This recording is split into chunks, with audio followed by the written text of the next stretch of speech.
Welcome back to another episode of Yellow Speaks, the podcast where we discuss all things about sex, personal safety, relationships, and taboo topics here in the Philippines. I'm your host, Yellow, and today we're diving into an important topic, the safety protocols before engaging in a hookup. So, in today's world of casual encounters, it has been more common and a bit more accepted. Madami na yung aware sa ganitong setup. FUBU, friends with benefits, non-monogamy, swinging, etc. But that doesn't mean that we should throw caution to the wind. We have to keep our safety and well-being first. Top priority pa rin natin yan. So let's go through a comprehensive list of safety protocols that I myself follow to keep in mind before engaging in a hookup. So tara, tirahin na natin to bago pa to tirahin ng iba. G!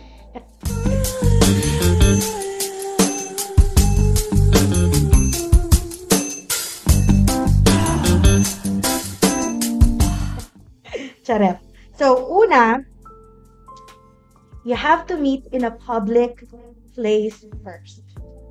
Always engage or always arrange a meetup with your potential partner sa public place.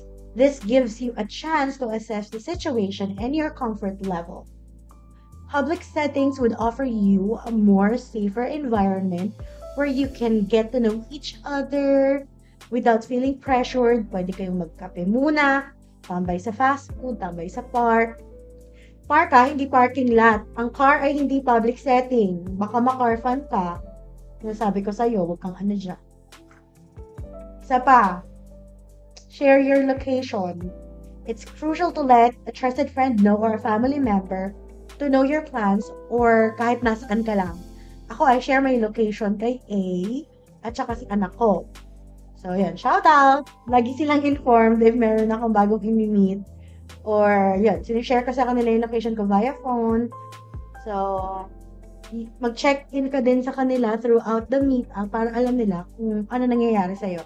This ensures that someone knows where you are and can act if something seems off. Like, nag-change mo kayo ng location, ng meeting place, things like that. You always have to have a clear way to leave. Dapat meron ka exit plan. So if you're starting to feeling uncomfortable, whether it's having your own transportation or pera para pamasahe, dapat may exit plan ka. Make sure na meron kang pera. Ako, as much as possible, I do not do first encounter sa bahay-bahay, under few exceptions. I always make sure na if mag-check-in man sa Sogo yun, or somewhere na may same protocol, na tatawag sila sa room kapag may aalis. Para alam mo nila at least kung buhay ka pa doon or ano ba, may nawawala ba sa'yo, gano'n. So, kung meron mga ibang location na hindi pwede yun, meron kami eksena ng anak ko, yun yung ginagawa namin. Nasa share ko. Another is communication. You have to clearly state your boundaries. Yung comfort levels nyo before things get intimate. Pag-usapan nyo head of the deed or bago kayo mag-mot-mot, yung mga do's and don'ts nyo, soft and hard limits, safe word if needed. Make sure that your partner understands and respects them. Consent is an ongoing and should be reaffirmed throughout the encounter. Pwede yan magbago kahit pa nakasuksok na yan sa loob. Pwede yan magbago. Huwag kang dyan. Pag sinabing stop, stop. Pag sinabing no, no. Okay? Speaking of consent, you have to continuously check with your partner to ensure that both of you are comfortable and are willing participants of what you are doing. It's not just a one-time check. It should be an ongoing conversation habang magkasama kayo or habang ginagawa niyo yung deed. As simple as, okay ba to sa'yo? Okay lang ba sa'yo yan? Okay lang ba itong gagawin ko? Ganun. Simple. Use protection. Paulit-ulit kong sasabihin. Use condoms or other forms of protection to prevent sexually transmitted infections and unwanted pregnancies. Palagi kong sinasabi sa inyo yan.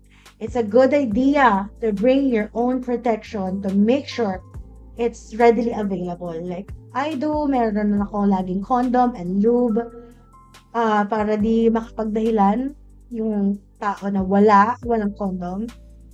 If meron mang moment, meron lapse of judgment na nadala ka ng libog at hindi ka nakapag-condom, make sure na magpa-check ka kaagad.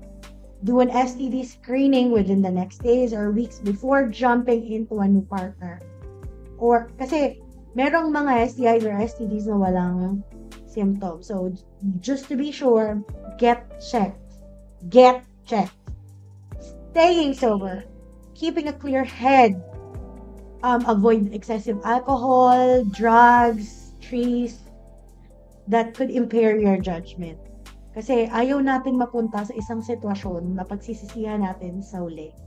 Kapag hindi nakakatulong sa mental health mo, wag mo nang gawin. Being sober ensures that you make informed decisions and recognize potential red flags. Wag mo i-favorite ang red, Make the scene light, fun, and yet safe for everyone. Safe for you. Ikaw ang priority. Safety mo. Right? So, make sure that you are familiar with the area kung saan ka makikipag-meet. If it is an unfamiliar place, look it up beforehand. Knowing the layout can help you feel more secure and aware of your surroundings. Kung paano ka makakalabas, saan ka pwede dumaan, makakasakay ka ba agad, saan yung sakayan, pwede ba na, hindi pwedeng basta-basta landi ka ng landi, okay, hindi pwedeng kastang-kasta palagi. Have emergency contacts. Keep a list of emergency contacts and know how to reach them quickly. Have them on a speed dial if meron kang ganong feature sa phone. This could be friends, family, local authorities, yan. So, being prepared can make all the difference kapag may emergency nangyari sa'yo. Sa akin naman wala pa so far, pero at least keep 3 people that you can trust with your life and number ng police that you could contact. You have to carry personal safety items. Consider carrying personal safety items like a whistle, pepper spray, or any personal alarm. Meron namang nabibili niya sa Shopee, Lazada, TikTok shops. Alam ko, meron din sa Shein at saka dun sa Temu. Yun. Yung mga tools na yun can provide an added layer of security bukod pa dun sa mga nabanggit ko kanina. And para na din sa peace of mind mo na alam mong meron ka niyan. Just, extra safe lang. Also, importante din na open and honest ka about your sexual health. This is non-negotiable. Kailan ka last tested? May sakit ka ba? Recently cleared from STD? Do you have HIV? Etc. Knowing each other's STI status can help you make safer choices and build trust with each other. So, mga mahal, lagi niyong tatandaan, your safety and well-being is our top priority in the hookup scene. Engaging in a hookup should be a positive and enjoyable experience for everyone. So taking the precautions that I mentioned before can help ensure that stay smart, stay safe, and always trust your instincts. Magtiwala ka sa sinasabi ng sikmura mo. Sometimes hindi yan gutom. So, that's all for today's episode of Yellow Speaks. If you have questions or stories to share, feel free to reach out sa comment section or sa page ko sa Facebook, Yellow Speaks Podcast. Landi safe, karat responsibly. Take care. Bye!